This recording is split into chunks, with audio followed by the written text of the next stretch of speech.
The atmosphere in the busy fast food restaurant was frenzied and bustling. The workers were constantly in motion, taking orders, preparing food, and rushing back and forth to deliver meals to the hungry customers. Despite the chaos, the restaurant was well organized and efficient, with a system in place to ensure that orders were processed quickly and accurately. This particular branch of the restaurant chain was known throughout the city as one of the best. It consistently received high ratings and glowing reviews from customers who praised the quality of the food, the speed of the service, and the cleanliness of the establishment. It was a point of pride for the company and brought in a significant portion of its revenue. As Tyler got ready for work that Tuesday morning, he felt a sense of excitement and nervousness in equal measure. He had been promoted to the manager position at the restaurant just 2 weeks ago, and he was eager to prove himself to his boss and the rest of the staff. Tyler had worked at the restaurant for over a year, starting out as a regular worker taking orders and performing on their tasks. During that time, he had received the coveted Best Worker of the Month award 4 times, a testament to his dedication to the job. Tyler constantly pushed his staff to work faster and more efficiently. He would challenge himself to beat his own record for the most orders served in a day, and if he didn't succeed, he wouldn't be satisfied, but he often placed a number of orders above the quality of service. Tyler arrived at the restaurant early, eager to get started on the day's work. As soon as he entered the kitchen, he could see that his staff was already hard at work preparing food and taking orders. "Let's pick up the base team. We can do even better than this," Tyler exclaimed.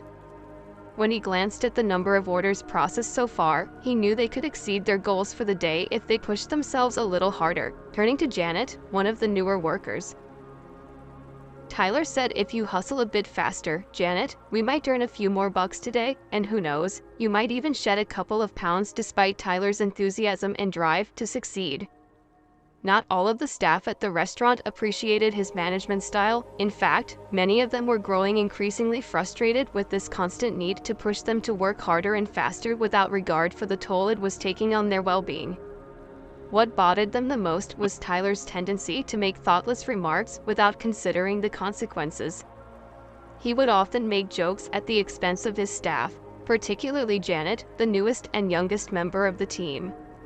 Tyler's comments about Janet's weight were hurtful and insensitive, and they made everyone uncomfortable. The staff knew that Tyler meant well, but they also knew that his comments were a symptom of a larger problem, his desire to be the best no matter the cost. Tyler's relentless pursuit of success was admirable, but it was also driving a wedge between him and his staff. As the weeks went on, tensions began to rise between Tyler and the staff. They began to resent his constant micromanaging and his lack of empathy for their needs. They tried to speak to him about their concerns, but Tyler was too focused on achieving his own goals to listen.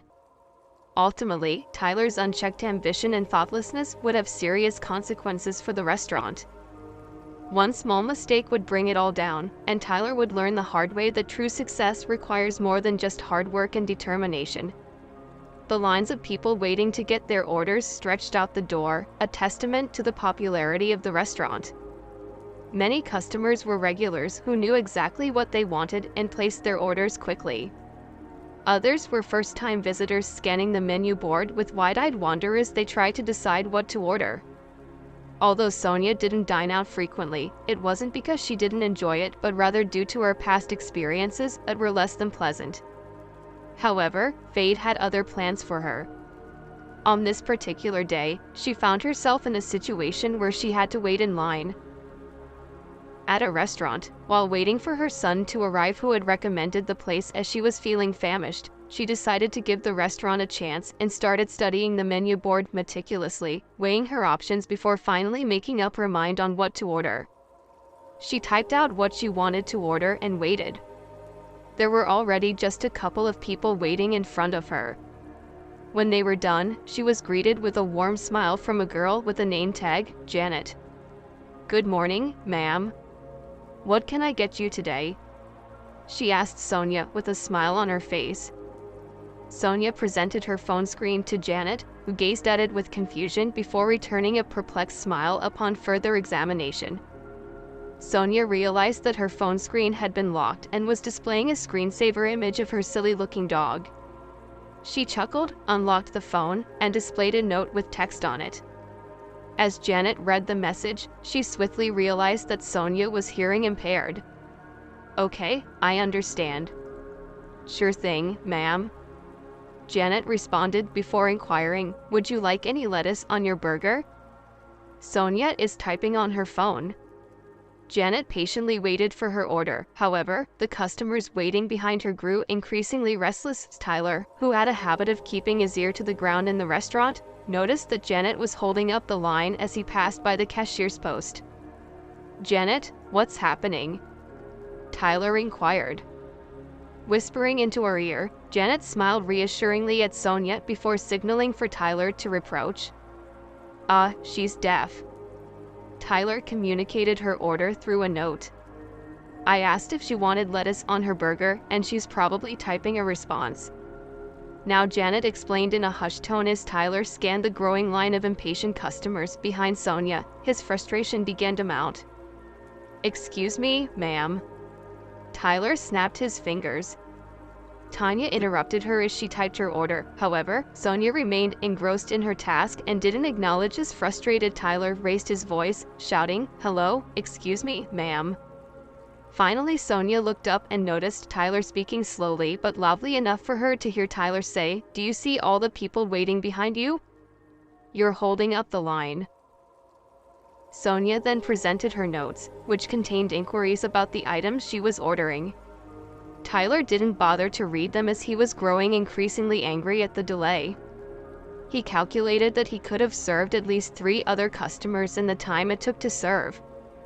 "Sonia, you need to bring someone with you who can speak."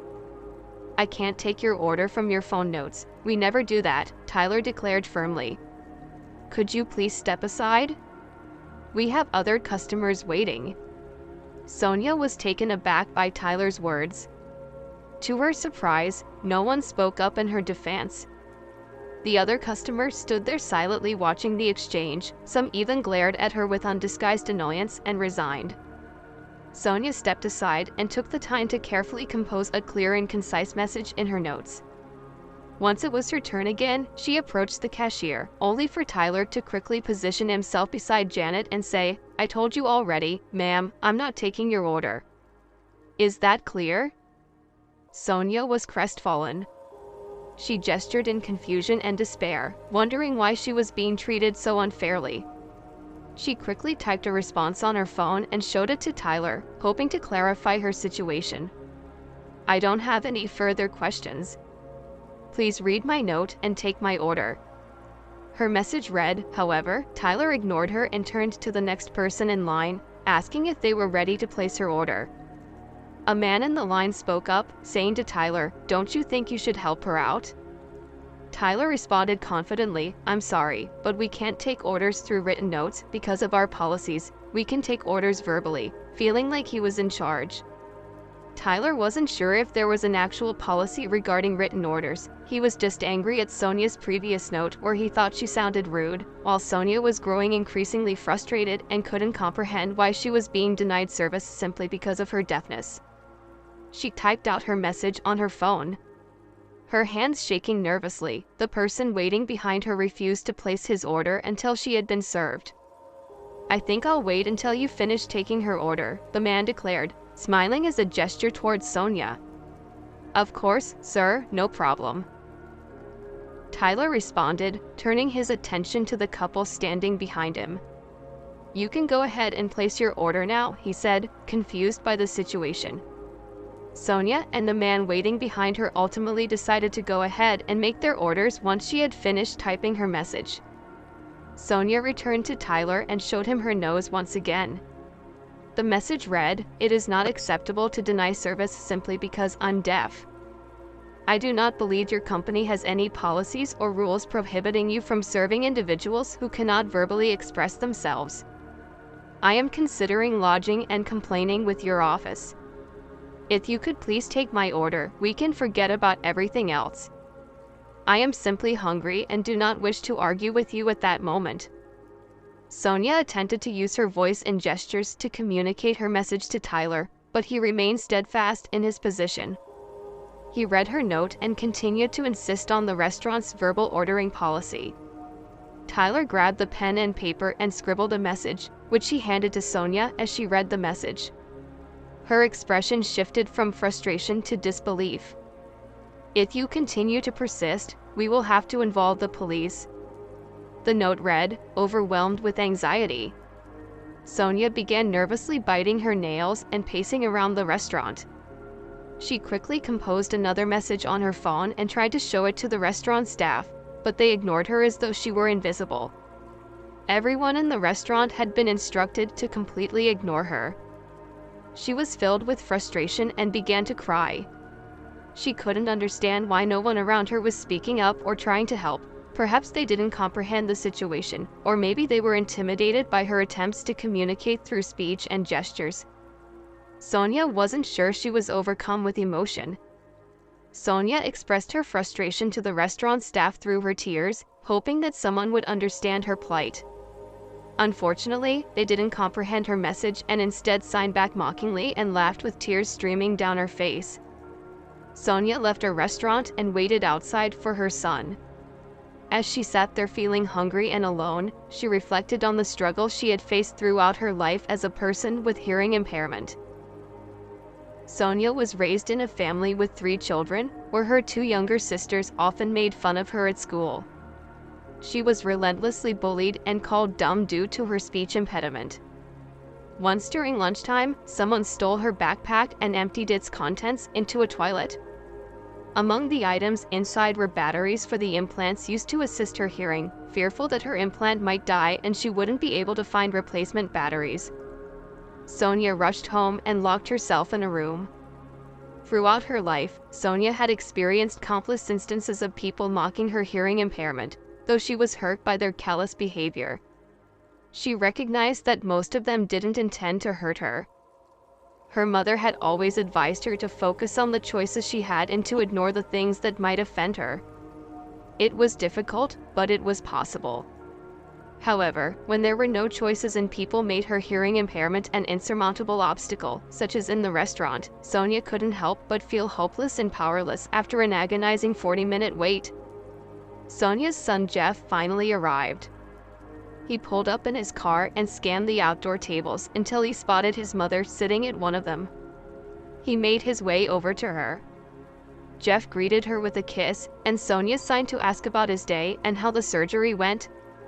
"It was a tough one," Jeff replied to the patient. "The truck driver barely escaped death. I can't imagine what his family is going through right now." Sonia inquired about the patient's condition, to which Jeff replied that he would recover with time and patience. As a trauma surgeon at one of the biggest hospitals in the state, Jeff often had to perform multiple surgeries in a day. While he loved his job, he sometimes became overly concerned about his patients. Discussing them with his mother helped him cope with the stress. At 35 years old, Jeff was still single and not considering starting a family anytime soon. Sonia never pushed him to marry, understanding that he was focused on his career at the moment. From the moment Jeff was born, Sonia had hoped that he would grow up to be kind and compassionate as someone who was deaf. Sonia understood the importance of kindness and empathy. Perhaps that was one of the reasons why Jeff decided to become a doctor. He often joked that he became a surgeon because it was his mother's wish. Jeff had just come out of a difficult operation and was feeling exhausted. Despite his fatigue, he was happy to be spending time with his mother. "Mom, I'm sorry it took longer than I anticipated. Have you had anything to eat?" Jeff asked with concern, but Sonny was already done with the restaurant and signed back. "Let's just go, son. I didn't like this place." Jeff was taking it back. "Are you serious, Mom? This is one of my favorite restaurants. I come here all the time," he exclaimed, then smiled and said, "You must have tried their new items. You should have ordered the double cheeseburger that I suggested." "Actually, I couldn't even make an order." Sonia signed, feeling frustrated as they made their way to the car. Jeff, concerned for his mother's well-being, asked, "What do you mean by what happened?" Sonia hesitated for a moment before responding, "Do you promise you won't make a big deal out of it, son?" Knowing how protective he was of his mother, Jeff reassured her, "I promise I won't go crazy, Mom. Don't worry." After Sonia shared what had happened in the restaurant, Jeff was outraged but reminded himself of his promise. "All right, here's what I'm going to do. I'm just going to go inside and talk to that person." "Okay, son aside, and let Jeff go." She was grateful to have a son who would stand up for her, but she also hoped that he would handle the situation calmly and peacefully despite his promise to remain calm. Jeff entered the restaurant seething with anger. He wanted to punch the person who had mistreated his mother for no fault of her own. As he looked around, he saw that there were still a lot of people waiting in line, some of them staring at him as he walked past him. Jeff approached one of the workers and asked to speak with the manager. A few moments later, Tyler emerged from the back to speak with him. Tyler had a stern expression on his face, but Jeff did his best to remain calm and collected. When Tyler saw Jeff, his expression changed immediately. "Hey Jeff, long time no see." "Hey Tyler, I'm good. How's your arm doing?" Jeff asked. "It's much better. Thanks for asking. You did a great job with the surgery." Tyler replied that Tyler had been in a terrible car accident a few months ago, and Jeff was the one who did the initial surgery on him. "I'm just glad to see you're feeling better." Jeff said thanks, but I owe it all to you. Tyler said gratefully, "I actually wanted to talk to you about something. My mom had an unpleasant experience with one of your coworkers earlier. Could you help me out?" Jeff asked. "Oh no, I'm sorry to hear that. What happened?" Tyler asked. Jeff requested that Tyler come outside so that his mom could explain what happened. Tyler, preoccupied with work, was unaware that it was the same deaf woman as they reached the table where Sonia was seated. Tyler realized it was her as Tyler caught Sonia's eye.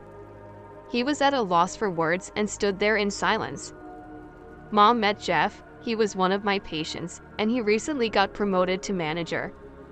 Can you please explain what happened?" Jeff asked. Sonia looked at Jeff, her eyes showing a hint of anger. She took a deep breath and signed. "The guy who refused to serve me was your patient, the manager."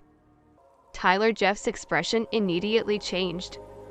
He felt awkward realizing he had been having a friendly conversation with Tyler just moments ago without knowing he had mistreated his mother. "Jeff, I'm really sorry. I didn't know your mother," Tyler apologized. Jeff listened to him in silence. "I apologize, ma'am. Please let me take your order. I was a thoughtless jerk." Tyler said, breathing heavily, "I've been focusing on efficiency over customer care since I got promoted, and I've gone too far." Tyler was on the verge of tears. Sonia didn't say anything but looked at Tyler, tears streaming down her face, recalling how desperate she had felt an hour earlier. "I am just like everyone else. I just wanted something to eat. Please don't treat people like me this way." Sonia signed and Jeff interpreted. "Mrs. Carter, please forgive me. I am truly sorry. Let me get your water right away," Jeff said, rushing back into the restaurant shortly after Tyler returned to the table with a tray of food and another worker brought 2 ice creams. Tyler felt ashamed of how he had treated Sonia, especially after finding out that she was the mother of the doctor who saved his life. He wanted to make it right, so he made an announcement in the restaurant offering everyone a free ice cream as a way of making up for his behavior. Jeff and Sonia were enjoying their meal together with smiles on their faces, not needing to say much to each other as they were both content with the situation. Tyler came over to their table later and asked how they were doing and if there was anything else he could do for them. Sonia asked Jeff to translate it as she signed. "Thank you for owning up to your mistake. I truly appreciate your gesture." Tyler apologized once again and told Sonia that she could come by anytime and that he would personally ensure that she received the best service. Sonia replied that she just wanted to be treated like everyone else and didn't need any special treatment. After the incident, Tyler had a conversation with his boss about what had happened to Sonia. Tyler's boss listened to his suggestions as Tyler was one of the best workers in the restaurant. Tyler proposed that the restaurant could train some of its employees to work with deaf people and learn sign language. He also suggested holding a special event where everyone who was deaf would be offered a free combo meal for a day. The boss considered Tyler's proposal for a moment and realized that it could not only be beneficial for the restaurant but also create a positive image for the company. The boss agreed and decided to implement Tyler's ideas. He appreciated Tyler's initiative and his willingness to make things right. The boss expressed satisfaction with the idea and was surprised by how quickly some of the workers learned sign language, including Tyler, on the day of the event. Tyler made a special effort to visit Sonia before the event began. He brought her a bouquet of flowers and invited her in sign language. Sonia was pleasantly surprised to see Tyler using her language, and her face lit up with a smile when they arrived at the event. Sonia was delighted to see a large gathering of deaf people, all excited to be there. They were chatting, laughing, and having a good time. Tyler made sure that everyone was taken care of and their needs were met. He even personally served Sonia and made sure that she was comfortable throughout the event as it came to a close. Sonia expressed her gratitude to Tyler for his efforts in organizing the event and making sure that everyone felt included. She thanked him for his thoughtful gesture and said that it was more than enough. Tyler was pleased to see the happy faces of everyone at the event, and he felt proud of himself for making a difference in their lives. The event was a great success, and it taught Tyler an important lesson about the power of taking responsibility for one's mistakes and making a genuine effort to correct them. It reminded him that even a small gesture of kindness can go a long way in making a difference in someone's life. What are your thoughts on the story? How would you handle things differently? Share your thoughts, as they may be helpful for those experiencing difficult times. If you enjoyed the story, please like, subscribe, and click the notification bell button.